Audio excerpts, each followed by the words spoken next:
வணக்கம். பழமொழி புதுசா ஒண்ணு சொல்றேன். ஒரு துணைக்கால் இல்லைன்னா எவ்வளோ கஷ்டம் தெரியுமா? என் வாழ்க்கையிலயும் சரி, படிக்கிற விஷயத்திலயும் சரி, துணைக்கு ஒரு ஆளு, ஒரு ஃப்ரெண்ட் இருந்துன்னா அதனுடைய பலனே படித்தவன் பாட்டை கெடுத்தான், எழுதினவன் ஏட்டை கெடுத்தான். எப்படி? படிச்சவன் எப்படி பாட்டை கெடுப்பான்? அப்படித்தானே யோசிக்கிறீங்க. என்ன தெரியுமா? ஒரு அரசனை புகழ்ந்து ஒரு கவிஞர் பாடி அந்த பாட்டை கொடுத்தான். படித்தவன் பாட்டை கொடுத்தான்.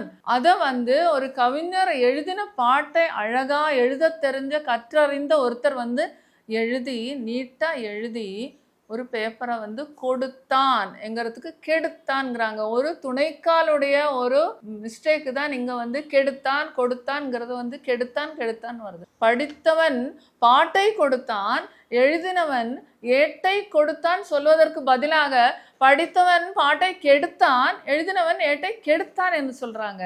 இப்ப புரியுதுங்களா அந்த துணைக்காலுடைய அனுபவம் என்னன்னு? ராம் ராம்.